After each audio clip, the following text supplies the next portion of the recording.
gelar karya monolog di balik bayang. Selamat menyaksikan.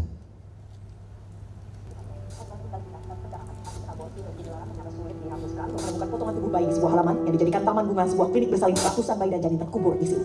Seorang wanita muda ditemukan tewas di salah satu kamar hotel di Kuala Tungkal, Jambi. Usianya baru 22 tahun. Tewas usai melakukan aborsi yang dilakukan oleh pelaku AR dan SA. Pelaku AR merupakan kekasih DM, sementara SA merupakan seorang perempuan yang diduga membantu proses aborsi kandungan DM yang sudah memasuki usia 8 bulan. Seorang mahasiswa yang tengah hamil ditemukan meninggal dunia di sebuah penginapan di Kolaka, Sulawesi Tenggara. Diduga korban alami pendarahan saat mencoba menggugurkan kandungannya. Sudah ditemukan pertama kali oleh rekan wanitanya yang datang menjenguk karena sebelumnya korban mengeluh sakit pada bagian perutnya. Diduga korban meninggal akibat kehabisan darah setelah berusaha menggugurkan kandungannya. Di Kota Makassar, Sulawesi Selatan tewas usai menggugurkan kandungannya yang berusia 9 minggu. Polisi menangkap pacar korban dan juga teman wanita korban yang mencekoki obat penggugur kandungan.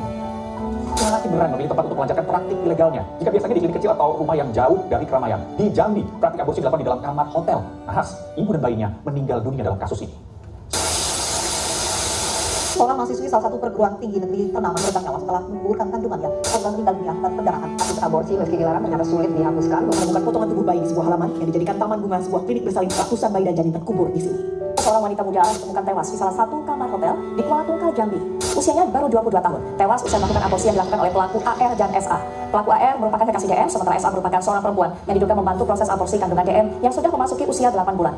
Seorang mahasiswa yang tengah hamil ditemukan meninggal dunia di sebuah penginapan di Kolaka, Sulawesi Tenggara. Diduga korban alami pendarahan saat mencoba menggugurkan kandungannya. Sudah ditemukan pertama kali oleh rekan wanitanya yang datang menjenguk karena sebelumnya korban mengeluh sakit pada bagian perutnya. Diduga korban meninggal akibat kehabisan darah setelah berusaha menggugurkan kandungannya. Di Kota Makassar, Sulawesi Selatan tewas usai menggugurkan kandungannya yang berusia 9 minggu. Polisi menangkap pacar korban dan juga teman wanita korban yang mencekoki obat penggugur kandungan. Lelaki berani memilih tempat untuk melancarkan praktik ilegalnya. Jika biasanya di klinik kecil atau rumah yang jauh dari keramaian. Di Jambi, praktik aborsi dilakukan di dalam kamar hotel. Nahas, ibu dan bayinya meninggal dunia dalam kasus ini. Seorang mahasiswi salah satu perguruan tinggi.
Kusuruh mencicipinya terlebih dahulu.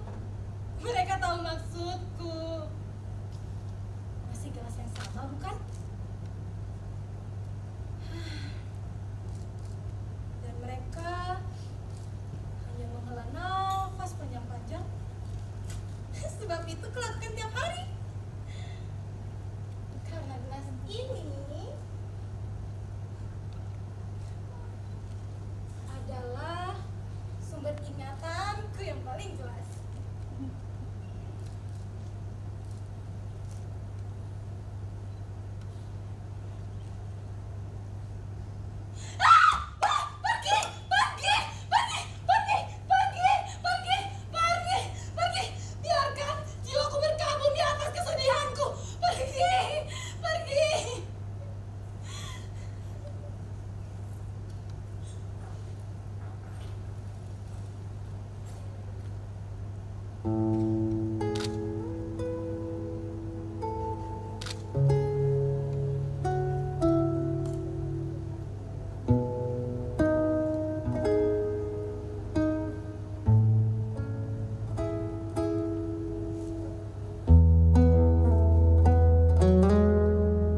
dengan kabar kematianmu.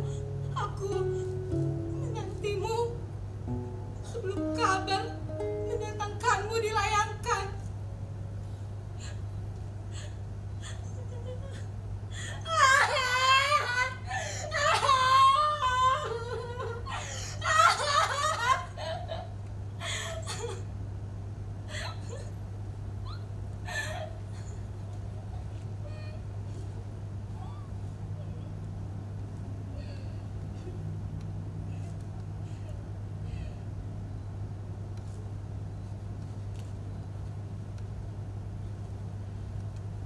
Gemintang.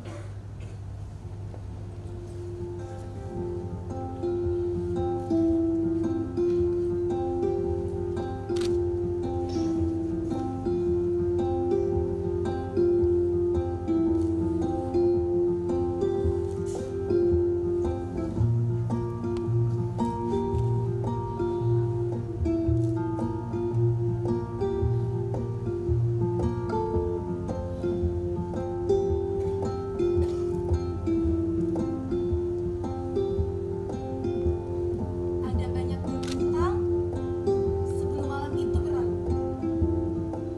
Katamu, itu yang paling terang kan, Bu? Lalu, aku yang bodoh ini jauh denganmu.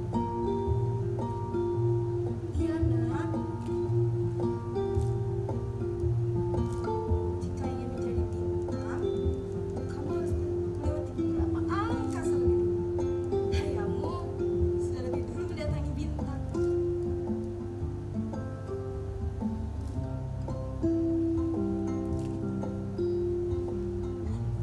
Seandainya aku jawab serupa pertanyaan itu, maka kau pasti tidak akan benar-benar mempersiapkan bekal menuju ke sana. Dan seandainya lebih banyak malam tak berbintang, mungkin aku masih di sini menunggu bintang bersamamu.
Tiap pagi, aku selalu meminta seseorang untuk membuatkanku.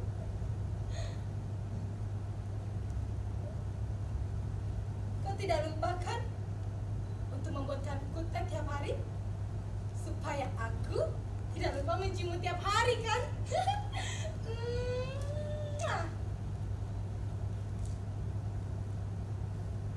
Oh iya. Sekar itu orangnya rajin ya, Bu? Iya, rajin bikin orang ngomel-ngomel pagi-pagi. Rajin bikin orang maki-maki pagi-pagi.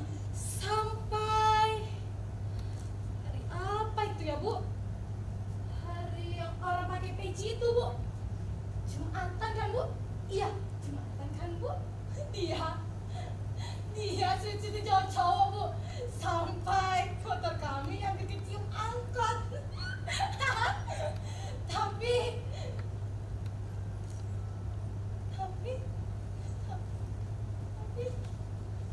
kan udah pergi ya, Bu. Sekar udah pergi. Sekar udah pergi. Sekar udah mati.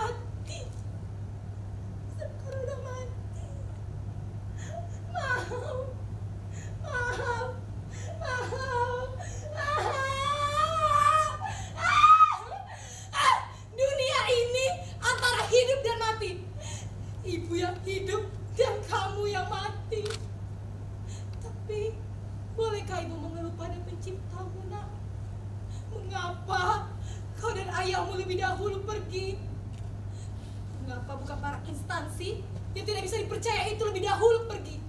Dan kenapa bukan para oknum-oknum MPR dan DPR yang lebih dahulu pergi? Kenapa bukan mereka yang bermaksiat pada hidup yang penuh dengan dosa yang lebih dahulu pergi? Bukankah ini tidak sebanding dengan perbuatanmu, nak? Apa selama ini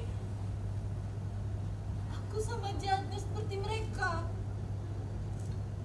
menanggung sedih tak berkesudahan?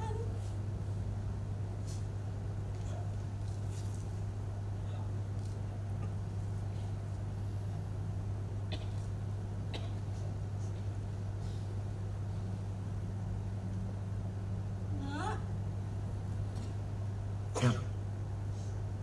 nak, boleh ibu menghadap Tuhanmu, nak? Di mana dia? Dia di mana, nak? Biar ku maki-maki saja dia. Dia di mana, nak?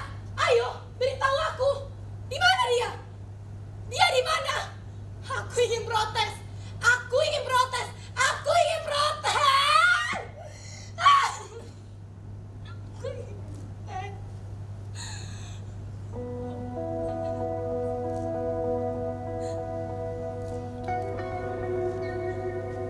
Tapi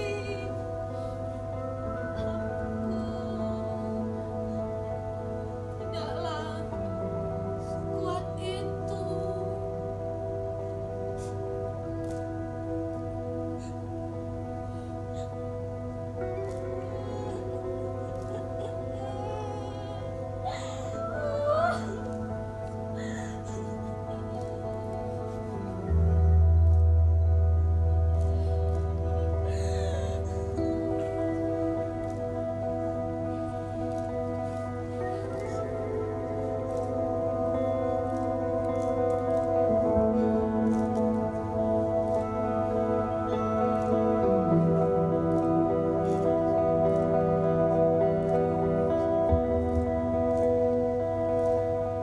Bukankah sebentar lagi aku akan bertemu kalian juga?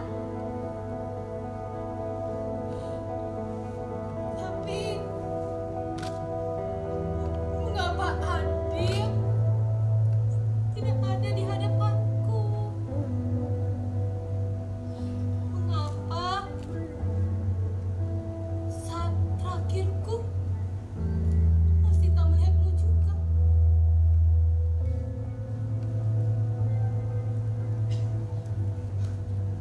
Siapapun, jawab aku dengan serupa pertanyaanmu.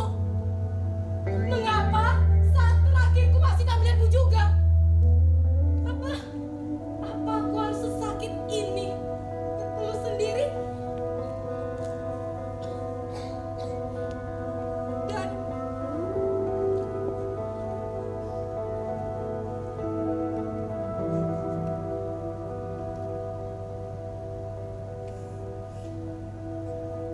Dan pada akhirnya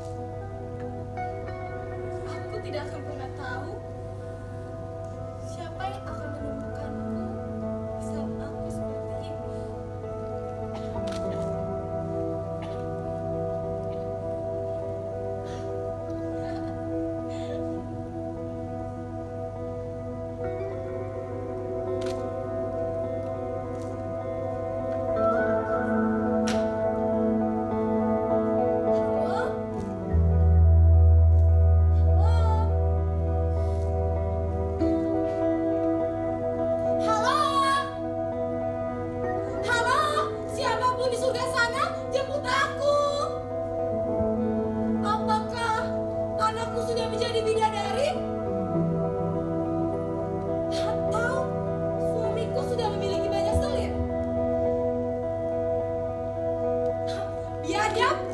Aku masih menjadi gila di sini.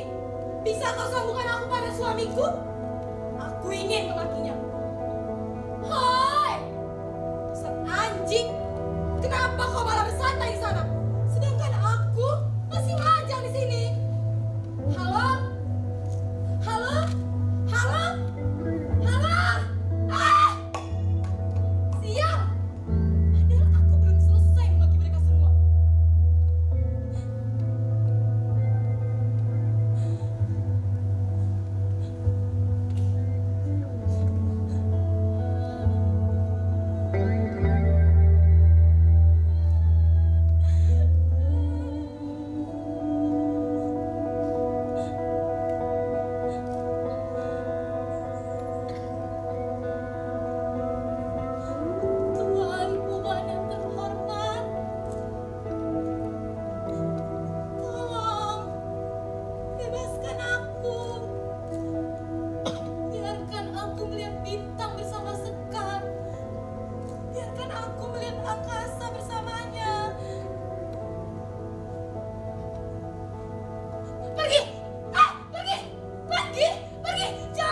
Pergi, pergi, aku masih harus pergi.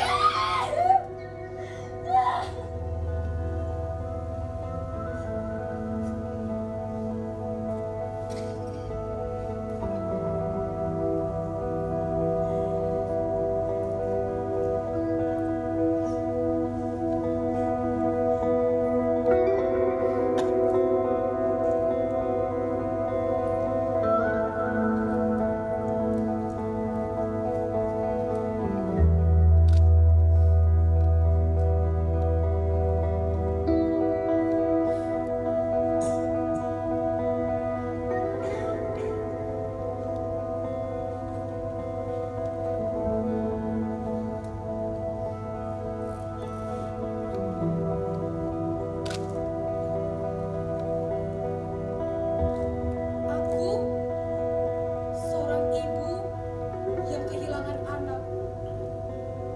Aku seorang istri yang kehilangan suami. Aku adalah aku yang kehilangan.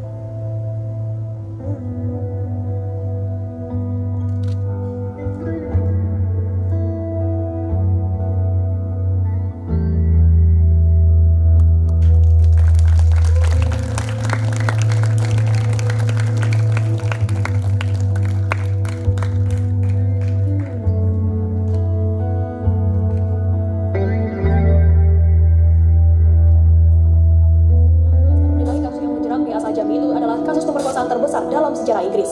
Kalau lu memang mau menyetarakan gender, artinya sama, lu bawa berat, lu juga bawa berat. Bukan berarti giliran yang enak-enak si cowok, giliran yang enak-enak cewek, stand up for rights gitu. Ini tuh satu hal yang salah apa enggak ya, society membentuk kita seperti itu, atau memang gue harus memberikan porsi gue terhadap orang. Polisi menangkap seorang pria terduga pelaku pelecehan seksual terhadap anak laki-laki yang merupakan tetangganya sendiri. Saya takut gitu, masih nambah video kayak luka lama saya tuh kebuka lagi gitu, memori buruk tuh kebuka lagi. Aku memperkosa seorang anak remaja. Kenapa? Pelecehan seksual yang dilakukan perempuan terhadap laki-laki kerap kali tidak dianggap sebagai pelecehan. Kenapa? Kalau pelakunya adalah perempuan, sementara korbannya adalah laki-laki, seringkali tidak dianggap sebagai pelecehan. Pria asal Indonesia dihukum seumur hidup karena telah memerkosa 48 pria di Inggris selama 2 tahun. Pengadilan Manchester menilai kasus yang menjerat Pria asal Jambi itu adalah kasus pemerkosaan terbesar dalam sejarah Inggris. Kalau lu memang mau menyetarakan gender, artinya sama, lu bawa berat, lu juga bawa berat. Bukan berarti giliran yang enak-enak si cowok, giliran yang enak-enak cewek, stand up for rights gitu. Ini tuh satu hal yang salah apa enggak ya, society membentuk kita seperti itu, atau memang gue harus memberikan porsi gue terhadap orang. Polisi menangkap seorang pria terduga pelaku pelecehan seksual terhadap anak laki-laki yang merupakan tetangganya sendiri. Saya takut gitu, masih nambah video kayak luka lama saya tuh kebuka lagi gitu, memori buruk tuh kebuka lagi. Aku memperkosa seorang anak remaja. Kenapa? Pelecehan seksual yang dilakukan perempuan terhadap laki-laki kerap kali tidak dianggap sebagai pelecehan. Kenapa? Kalau pelakunya adalah perempuan, sementara korbannya adalah laki-laki, seringkali tidak dianggap sebagai pelecehan. Pria asal Indonesia dihukum seumur hidup karena telah memerkosa 48 pria di Inggris selama 2 tahun. Pengadilan Manchester menilai kasus yang menjerat Pria asal Jambi itu adalah kasus pemerkosaan terbesar dalam sejarah Inggris. Kalau lu memang mau menyetarakan gender, artinya sama, lu bawa berat, lu juga bawa berat. Bukan berarti giliran yang enak-enak si cowok, giliran yang enak-enak cewek, stand up for rights gitu. Ini tuh satu hal yang salah apa enggak ya, society membentuk kita seperti itu, atau memang gue harus memberikan porsi gue terhadap orang. Polisi menangkap seorang pria terduga pelaku pelecehan seksual terhadap anak laki-laki yang merupakan tetangganya sendiri. Saya takut gitu, masih nambah video kayak luka lama saya tuh kebuka lagi gitu, memori buruk tuh kebuka lagi. Aku memperkosa seorang anak remaja. Kenapa? Pelecehan seksual yang dilakukan perempuan terhadap laki-laki kerap kali tidak dianggap sebagai pelecehan. Kenapa? Kalau pelakunya adalah perempuan, sementara korbannya adalah laki-laki, seringkali tidak dianggap sebagai pelecehan. Pria asal Indonesia dihukum seumur hidup karena telah memerkosa 48 pria di Inggris selama 2 tahun. Pengadilan Manchester menilai kasus yang menjerat Pria asal Jambi itu adalah kasus pemerkosaan terbesar dalam sejarah Inggris. Kalau lu memang mau menyetarakan gender, artinya sama, lu bawa berat, lu juga bawa berat. Bukan berarti giliran yang enak-enak si cowok, giliran yang enak-enak cewek, stand up for rights gitu. Ini tuh satu hal yang salah apa enggak ya, society membentuk kita seperti itu, atau memang gue harus memberikan porsi gue terhadap orang. Polisi menangkap seorang pria terduga pelaku pelecehan seksual terhadap anak laki-laki yang merupakan tetangganya sendiri. Saya takut gitu, masih nambah video kayak luka lama saya tuh kebuka lagi gitu, memori buruk tuh kebuka lagi. Aku memperkosa seorang anak remaja. Kenapa? Pelecehan seksual yang dilakukan perempuan terhadap laki-laki kerap kali tidak dianggap sebagai pelecehan. Kenapa? Kalau pelakunya adalah perempuan, sementara korbannya adalah laki-laki, seringkali tidak dianggap sebagai pelecehan.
Sebenarnya, aku sudah sangat lama menyimpan cerita ini.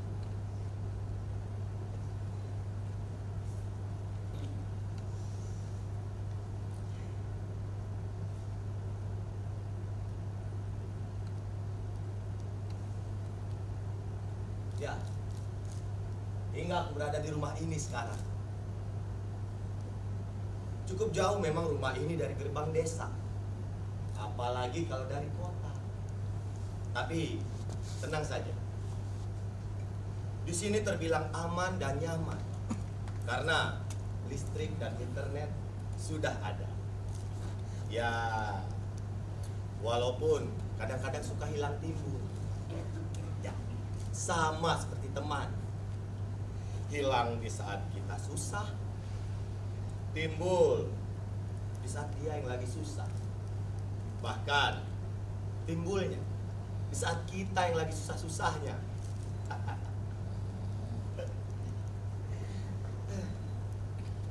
Namanya juga teman.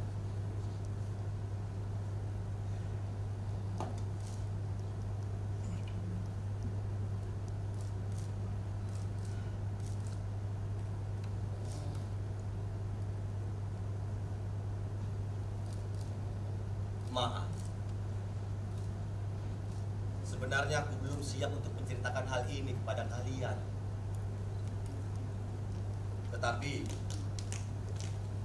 setelah melihat situasi yang terjadi sekarang, sepertinya aku harus menceritakan agar kalian tak keliru. Aku sudah hampir tidak pernah lagi membahas dan berbicara tentang hal ini. Karena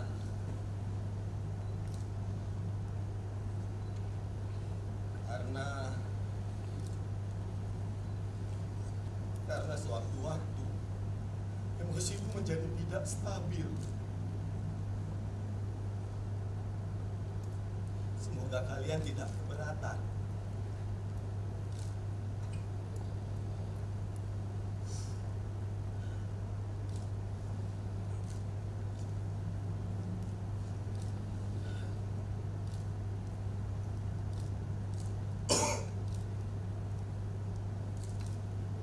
Jadi, awalnya aku tidak tahu apa-apa. Yang aku tahu, aku hanya dilahirkan sebagai seorang laki-laki. Seorang laki-laki, pria, atau pejantan kasarnya, itu tidak boleh menangis. Kalau kalian menangis, kalian akan dibilang pengecut. Kalian akan dibilang lemah. Kalian akan dibilang bodoh. Laki-laki itu harus kuat. Laki-laki tidak boleh emosional, kecuali kalau ia sedang marah. Ya, hal itu yang selalu ditekankan ayahku dari aku kecil.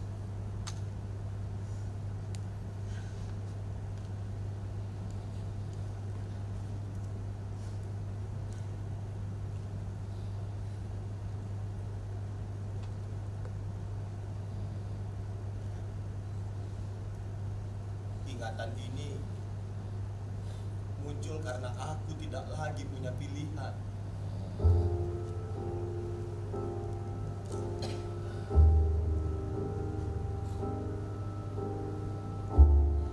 Waktu itu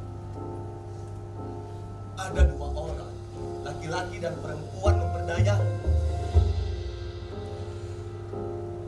Mereka mengikat tubuhku, mengisolasi mata hingga telinga.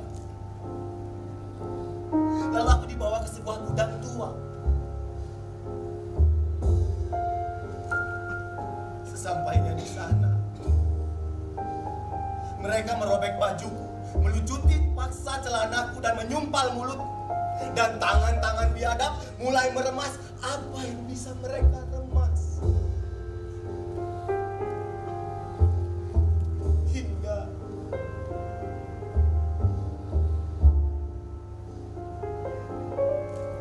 ada sebuah batang yang memaksa masuk melalui pintu keluar.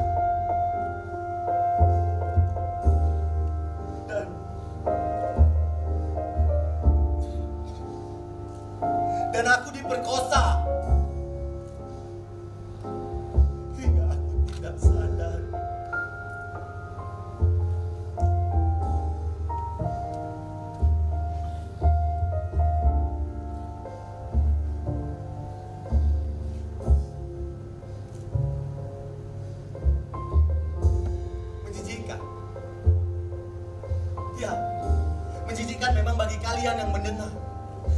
bagaimana dengan aku yang mengalaminya?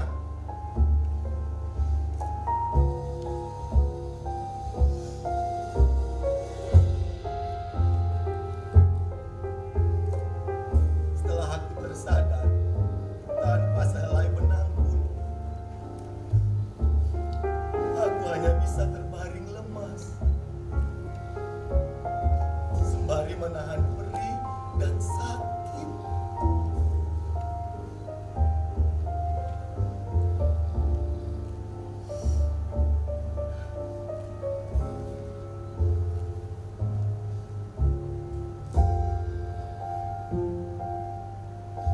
Tak lama setelah itu, ada seorang pengamen jalanan yang sedang mabuk menemukanku.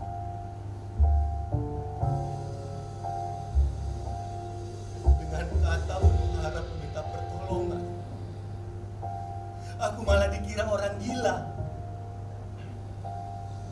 Sembari ia berkata,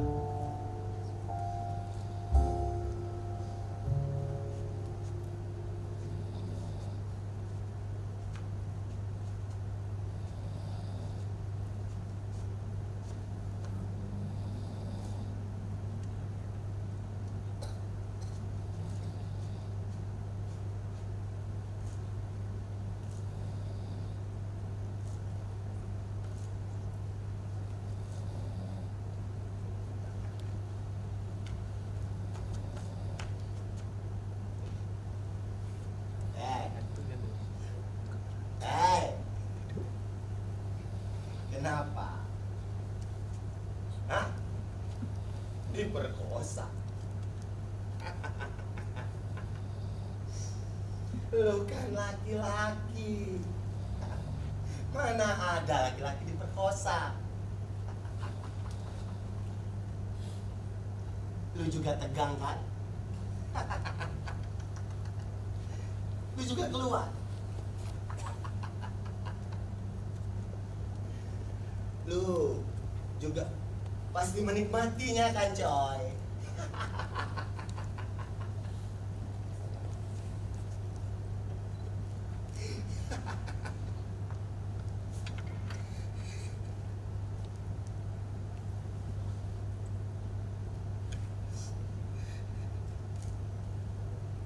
Sembari tertawa, entah sadar atau tidak, ia lalu membuka bajunya.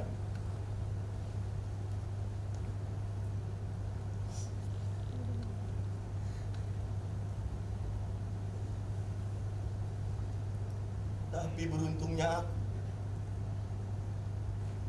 ia memberikan bajunya beserta sebuah kain sarung yang ada di ranselnya.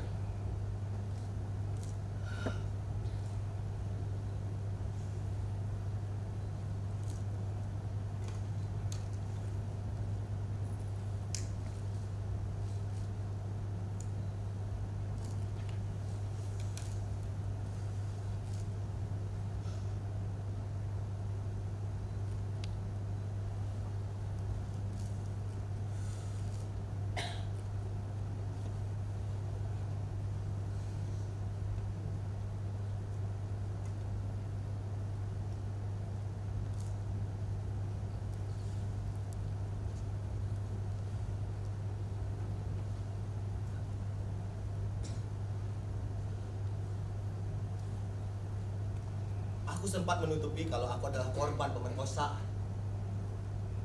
Aku tidak bisa membuka diri karena hal itu masih sangat tabu. Jika aku bercerita, aku akan dikucilkan dari masyarakat.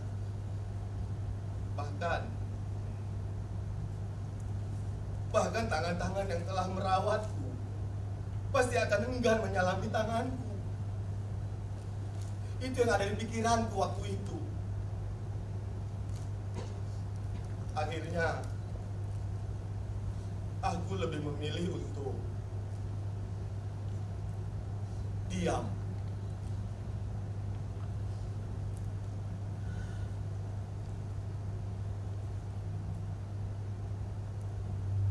Aku sangat takut melihat kedua orang tuaku sendiri.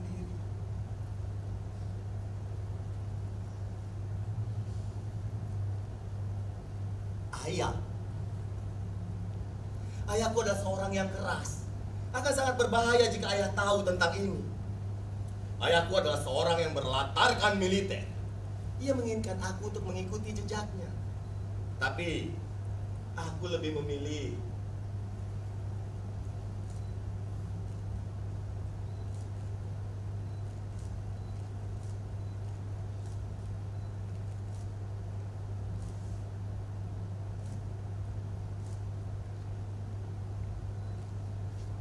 dunia tari.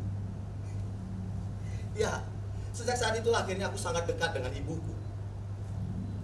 Menurut ayah, menari adalah pekerjaan perempuan, di mana perempuan itu anggun, sopan, dan santun. Sedangkan laki-laki, hakikatnya itu harus kuat. Aneh. Perempuan boleh seperti laki-laki, tapi laki-laki tidak boleh seperti perempuan. Pamali katanya.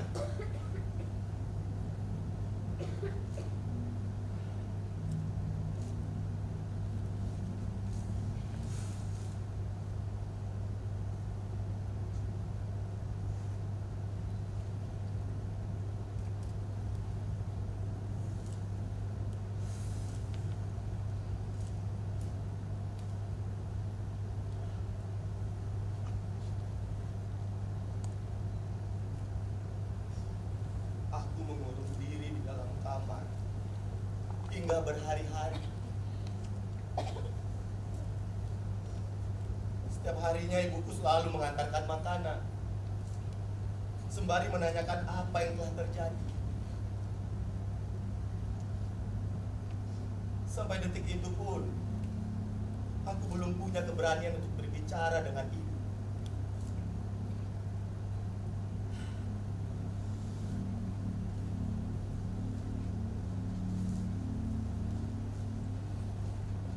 Butuh waktu yang lama bagiku untuk melupakan itu semua. Dimana akhirnya aku sampai pada suatu titik, merasa itu adalah sebuah akhir. Tapi ternyata itu adalah sebuah permulaan.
Kemudian itu aku menjadi tidak sanggup.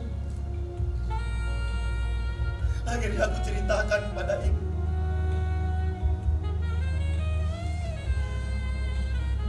Awalnya aku hanya dikira bercanda.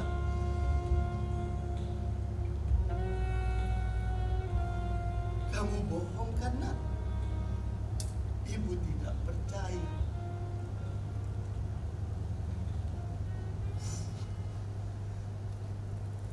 Berulang kali ku jelaskan padanya. Hingga suaraku pun semakin meninggi. Aku serius, Bu. Aku serius. Ini buktinya.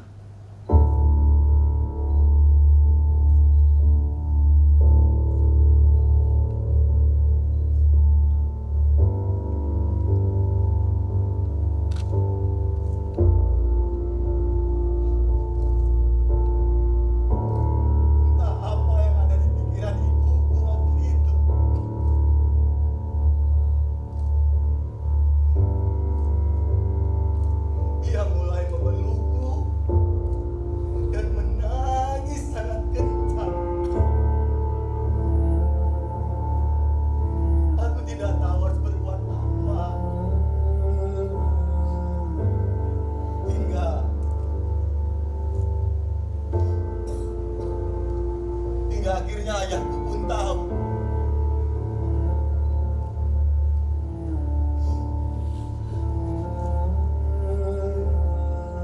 Lalu mulailah pertengkaran antara mereka.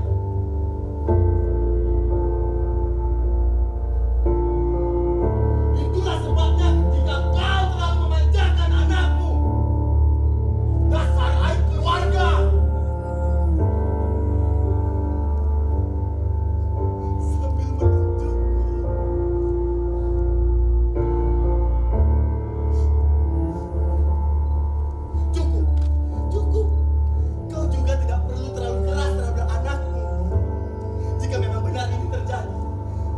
Tidak perlu ributkan seperti ini. Justru dengan seperti ini akan membuat keluarga kita semakin malu. Sembari melindungiku sebelum aku menjadi samsak hidup oleh ayahku.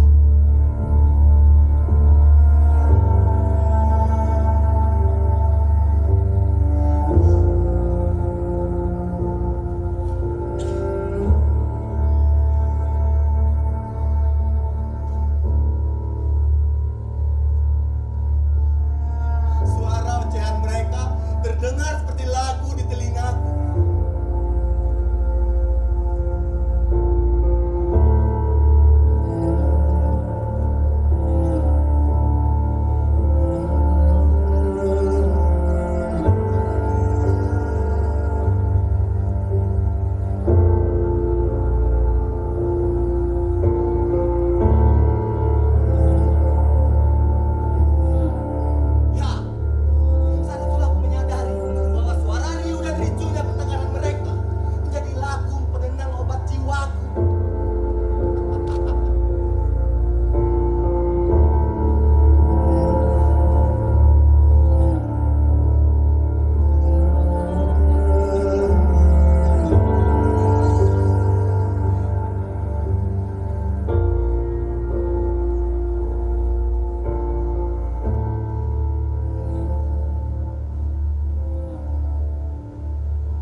Besoknya, aku coba untuk cerita dan melapor kepada polisi.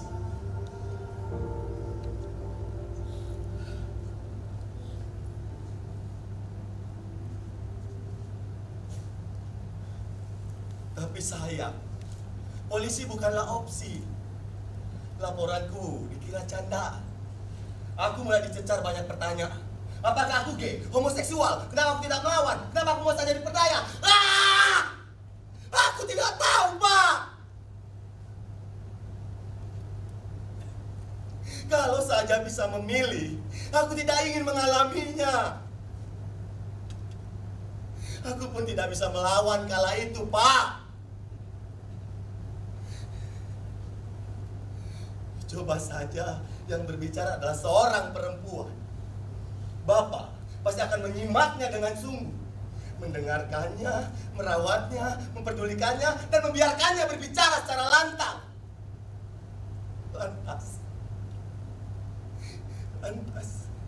Lantas apa yang salah ketika laki-laki diperkosa?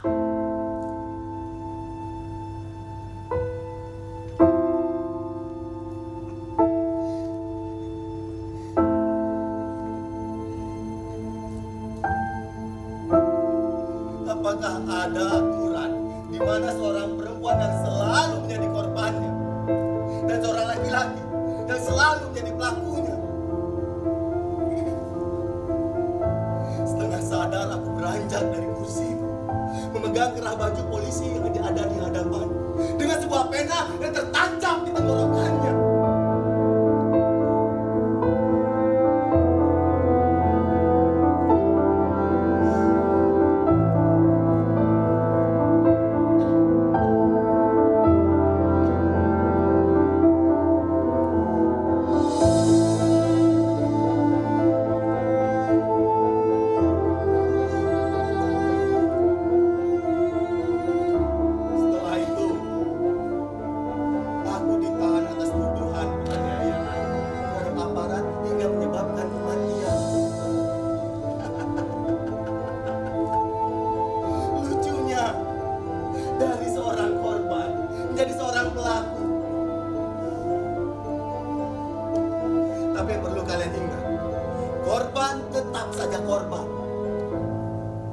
Korban adalah seseorang yang telah direnggut haknya, telah dirugikan baik secara mental, fisik, maupun emosional. Tidak peduli dia tua atau muda, laki-laki atau perempuan, orang biasa atau orang yang punya kekuatan.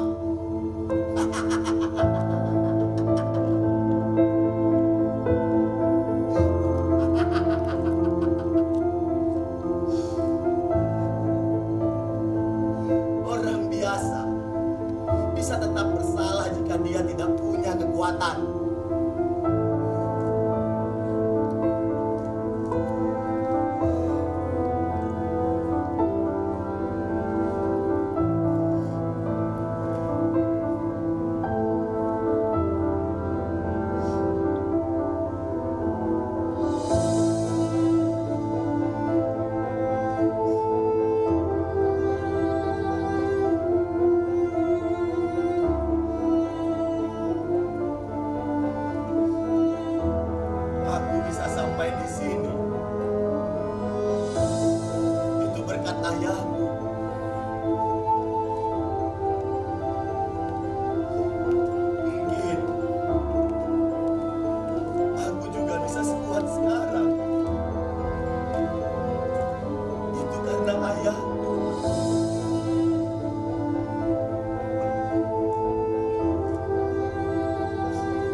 Seharusnya seorang laki-laki tidak boleh menangis.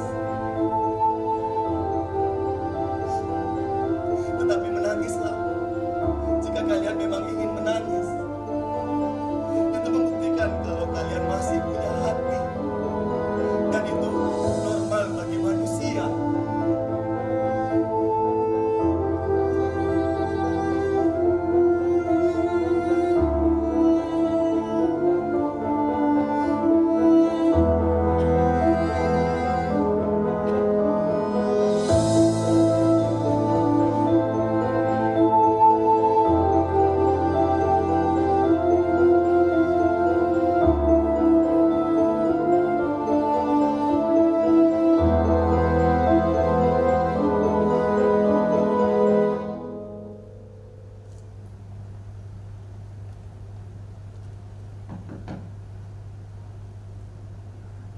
Waktunya sudah datang.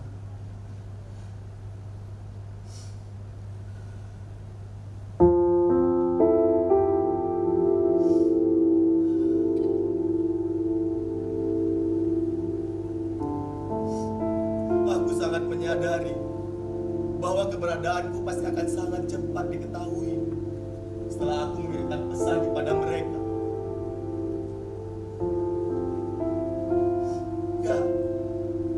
Sekarang aku tidak lagi punya kekuatan. akan menyelesaikan masa tahananku yang belum usai.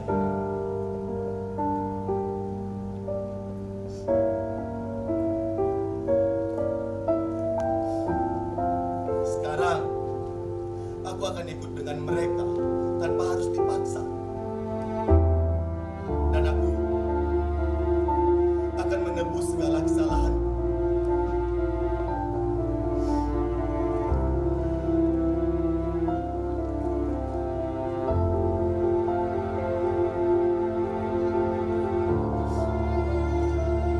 Semoga kalian paham dan mengerti dari ceritaku ini. Dan ingat, di luar sana banyak orang diperkosa.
Kapan akan terus seperti ini? Berusaha lebih keras katamu. Sekeras apapun yang aku berusaha, tidak akan ada yang berubah. Inilah duniaku. Sudah seperti ini.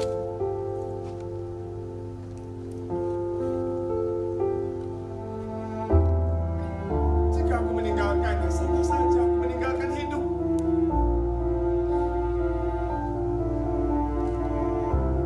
Lihatlah hubungan kita. Apakah kau tidak keberatan dengan semua ini? Lebih baik kita sudahi saja semua sampai di sini. Aku terlalu banyak menyulitkan.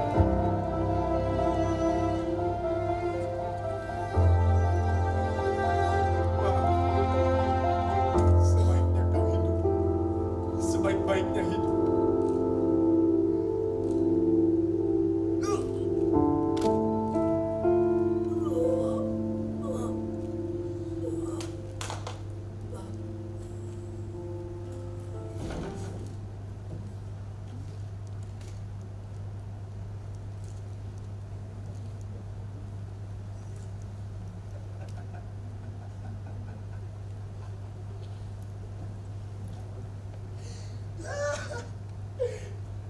Tepuk tangan untuk sang pengagung panggung.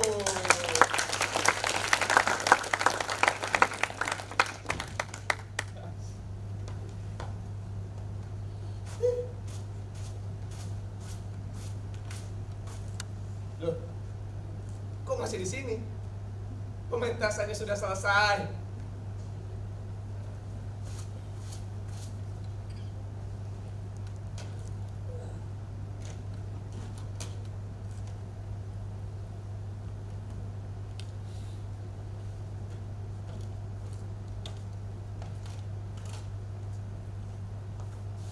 Hei, pulanglah. Tidak ada pementasan selanjutnya.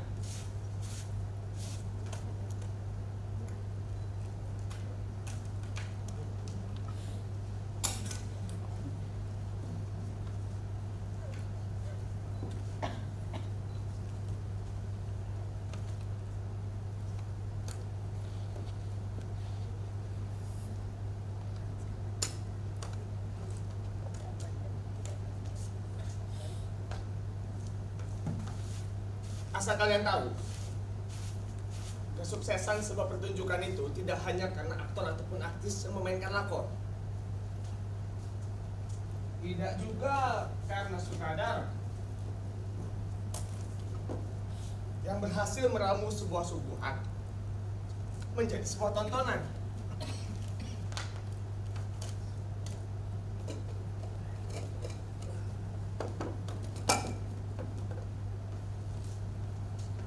Tapi di balik itu semua, ada orang-orang yang hebat yang bekerja menyalurkan semua jiwa raganya, waktu, tenaga, serta pikirannya untuk menyukseskan pertunjukan ini. Tepuk tangan dulu.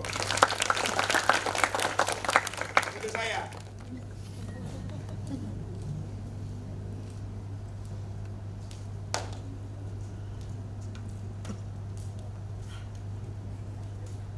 Dalam setiap produksi itu memang punya tantangan dan experience yang berbeda-beda.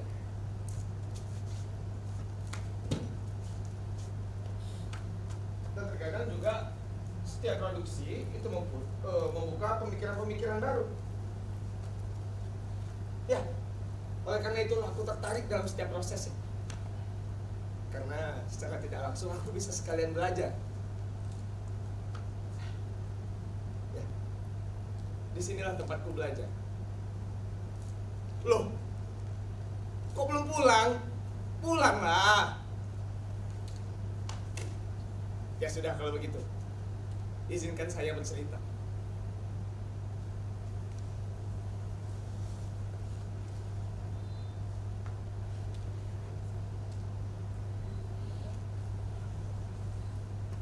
Terlahir dari keluarga yang miskin bukan alasan bagiku untuk berhenti berharap dan berjuang untuk memperbaiki hidup.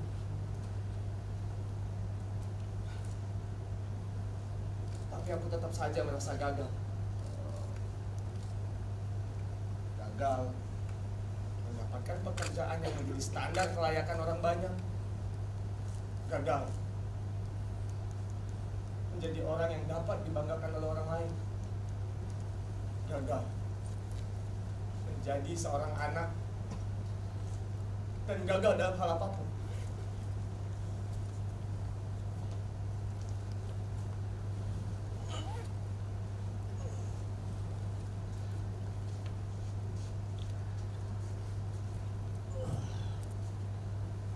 Walau kau tak mahir dalam berbagai hal, atau kau takut akan gagal, atau kau merasa akan kalah daripada orang lain, yang harus kau ingat adalah lebih baik mencoba dan gagal daripada tidak pernah sama sekali. Ya, beginilah aku sekarang, menjadi orang yang terus-menerus gagal. Tapi tak pernah membuatku berhenti untuk mencoba.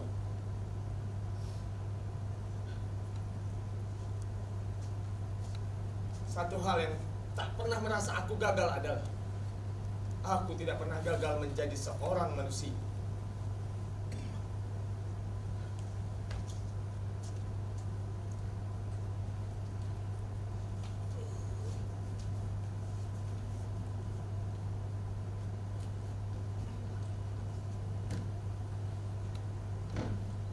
Banyak orang bilang,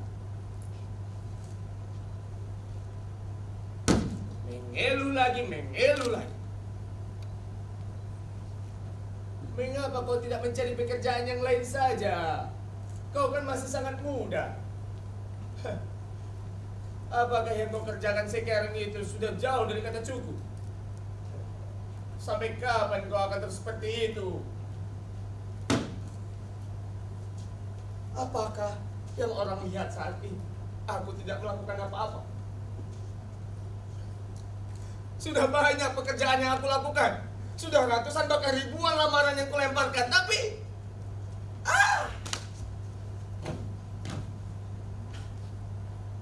dengar, syarat mendapatkan pekerjaan adalah pengalaman kerja. Nah, bagaimana bila seseorang yang belum bekerja bisa mendapatkan pengalaman kerja, padahal dia belum bekerja? Ya kan pengalaman kerja itu didapat setelah bekerja. Tapi untuk bekerja saja kita perlu pengalaman kerja. Ya terus menerus seperti itu. Sampai ada orang bilang, kenapa kamu tidak masukkan saja pekerjaan-pekerjaan yang pernah kamu lakukan selama ini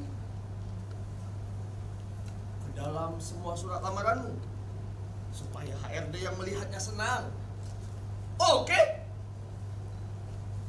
Kertas. Mana kertas? Kertas. Kertas. Kertas. Pena. Ada yang punya pena? Ada yang punya pena? Ada yang punya pena? Oh ada, enggak, di sini ada. Aku akan menuliskan semua pekerjaan yang pernah aku lakukan dalam setiap surat lamaran. Seperti menggulung kabel, mencuci baju, mengangkat jemuran, mencuci sepeda tetangga, memandikan burung nenek, memindahkan ibu kota negara, dan lain-lain.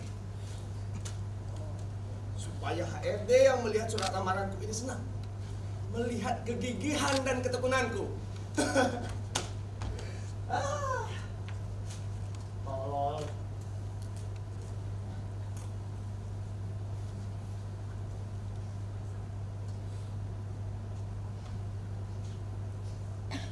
Menjadi pekerja pada waktu, sampai aku dipanggil lelaki panggilan. Denny si lonte panggung.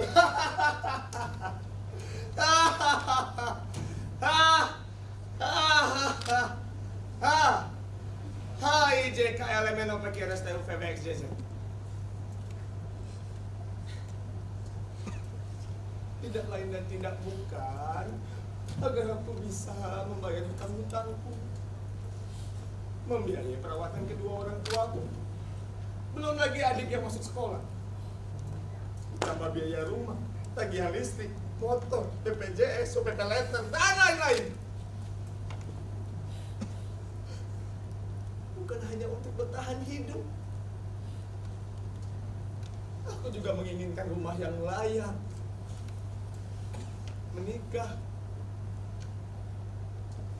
dan membangun sebuah usaha di mana akulah yang akan menjadi bosnya. Tapi sudahlah.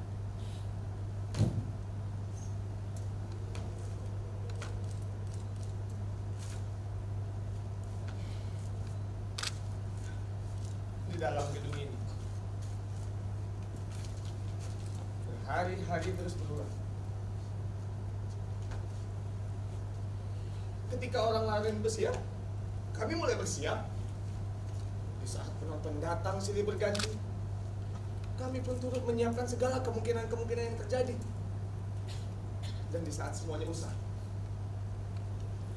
orang-orang berfoto-foto ria, bertemu sanak saudara, bahkan ada yang memberi bunga kepada pelakon di atas panggung. Kami pun turut bahagia saat mereka bahagia.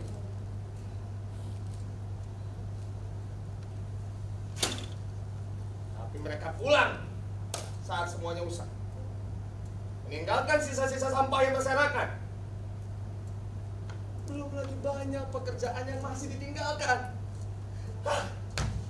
Hai.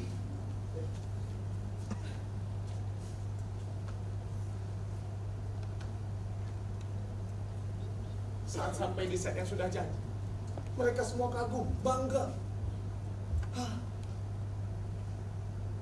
Apalagi saat set yang dibayangkan itu sama dengan yang dibuat. Selayaknya hidup, betapa bahagianya saat doa yang kita panjatkan kepada Tuhan itu dikabulkan. Karena jika diukur dengan sebuah kepuasan, untuk hal-hal yang melewati batasan, semua ini tidak ada batasannya. Dan barang siapa yang menghargai serta menjaga ciptaan, percayalah, mereka adalah orang-orang yang beruntung yang masih dapat menikmati keindahan.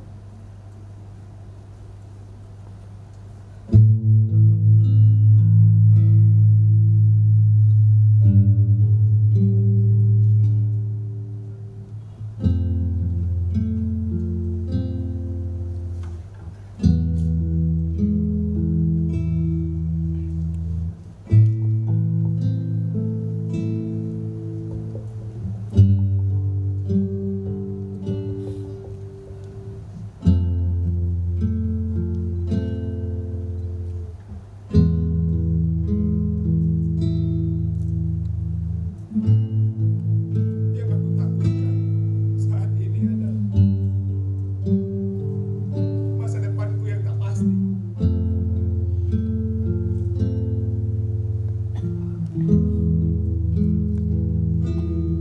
Di saat aku menulis ratusan bahkan ribuan surat lamaran, berkali-kali pula aku pergi ke wawancara kerja, dan berkali-kali pula aku gagal mendapatkan pekerjaan. Aku selalu menghibur diriku dengan mengatakan bahwa semua akan baik-baik saja. Semua akan baik-baik saja.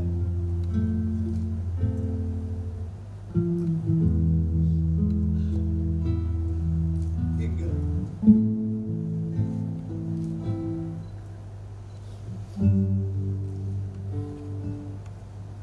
aku kehilangan sosok orang tua.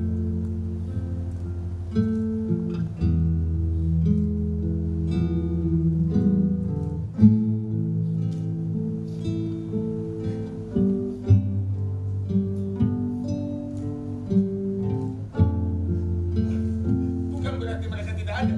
Mereka ada. Hanya saja aku sengaja ingin menghindar dari mereka dengan alasan aku tidak ingin menjadi beban bagi mereka. Ya, mungkin hanya segitu yang bisa membantu, walau sedikit.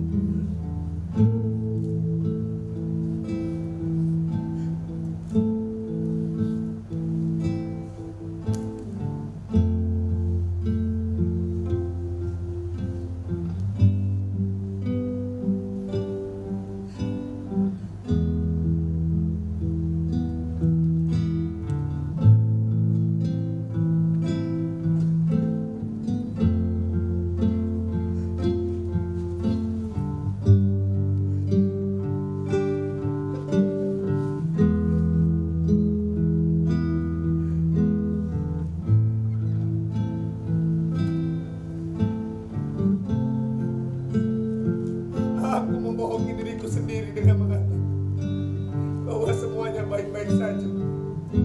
Aku mesti mulus otak agar menjadikan realitas ini adalah dunia semu, dunia imajinasiku, di mana semuanya terlihat baik-baik saja. Padahal aku sedang tidak baik-baik saja. Aku tidak baik-baik saja. Aku tidak baik-baik saja. Aku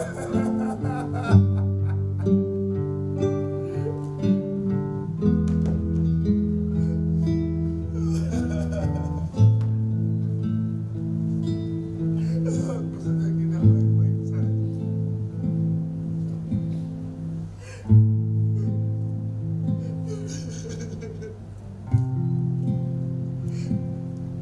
Nenek selalu berpesan padaku, jadilah orang yang bermanfaat, Cung.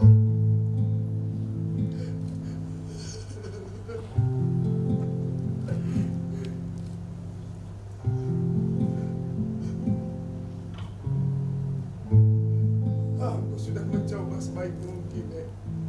Aku sudah mencobanya. Tapi apa? Tapi apa yang kudapat? Apakah ada orang yang peduli padaku? Apakah ada yang melihatku, Nek? Di masa sulitku, apakah aku boleh mengeluh? Aku capek. Aku capek.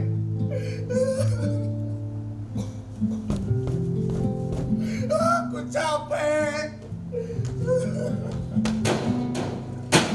Apakah aku boleh mengeluh? Aku capek.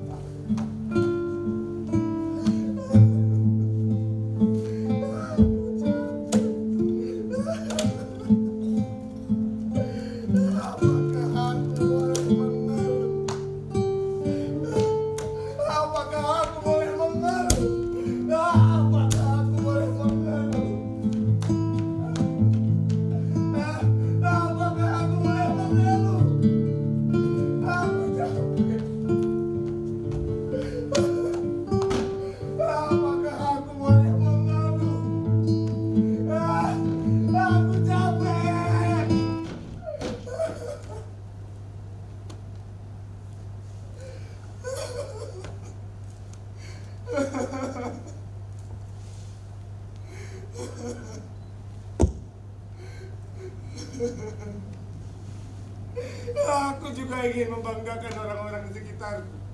Aku juga ingin membanggakan kedua orang tuaku. Aku juga ingin bermanfaat bagi setiap orang. Tapi apakah aku boleh mengeluh?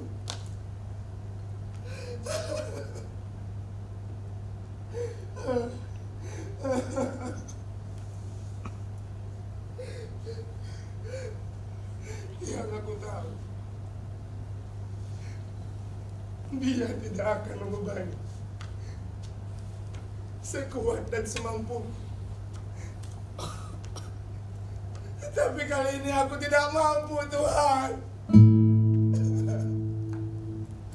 Aku tidak mampu.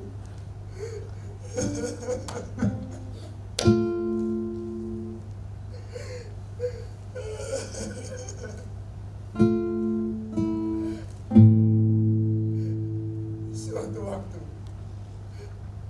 aku benar memenjara waktu. Tidak ada harapan lagi untukku.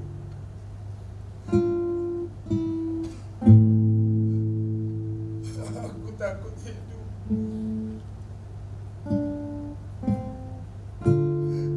Aku tidak takut mati.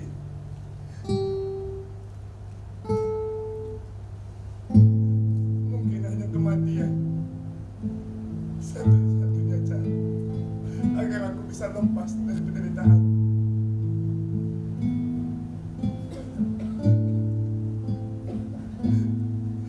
Aku menolak berjuang untuk bertahan hidup lagi.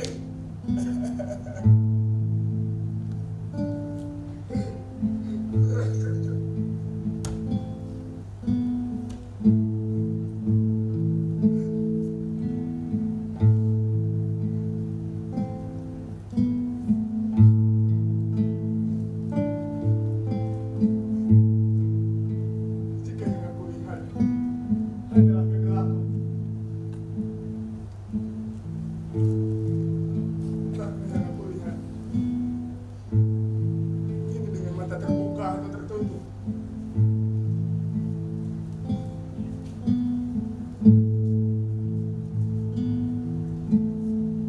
Di saat aku berdiam diri, tidak melangkah maju, dan di saat itu aku harus memilih. Apa aku akan menyesalinya sekarang atau bertobat? Apakah aku akan masuk surga bila menyesalinya sekarang? Apakah dengan bertobat aku akan mendapatkan kesempatan hidupku lagi? Apakah di masa tuaku nanti masih akan ada orang yang peduli padaku? Maka dari itulah keberadaanku adalah rasa bersalah yang tak bersaudara.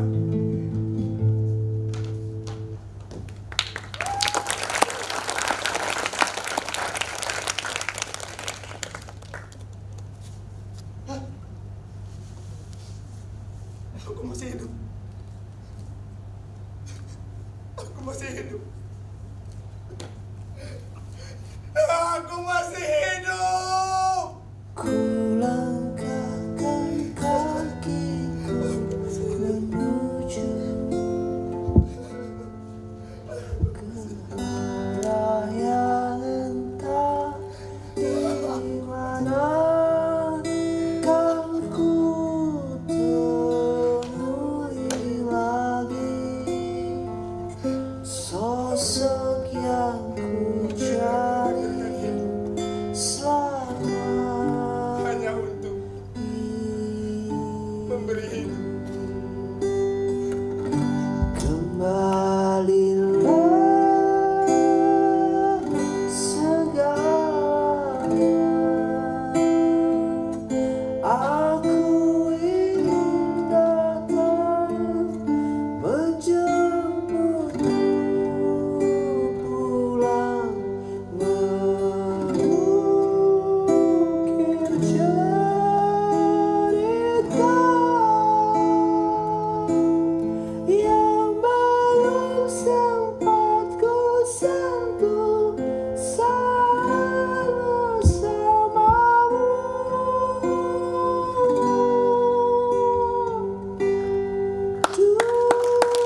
Demikianlah pertunjukan gelar karya monolog dari Sanggar Seni Rasi.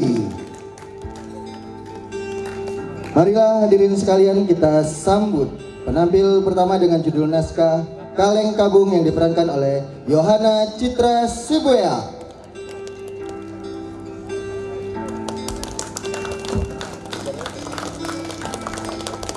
Pemeran naskah kedua dengan judul Ketika Laki-Laki Diperkosa dengan pemain Tri Putra Mahardika.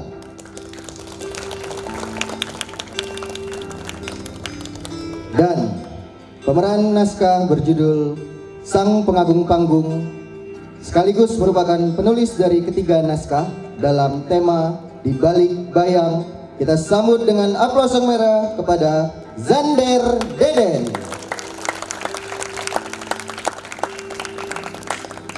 Pergelaran Sanggar Seni Rasi kali ini pun tidak sukses tanpa bantuan dari segala pihak, termasuk komunitas-komunitas yang berpartisipasi dalam menyukseskan pagelaran Di Balik Bayang.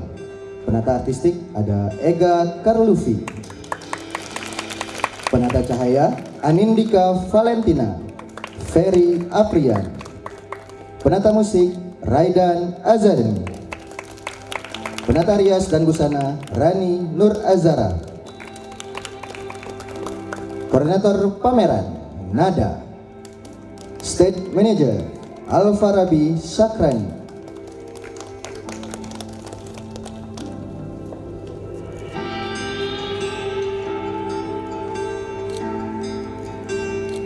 Dengan dihadirkannya gelar karya monolog Di Balik Bayang, diharapkan para penonton dapat melihat sisi lain yang selama ini mungkin tidak pernah dibicarakan ataupun dibahas oleh kita semua.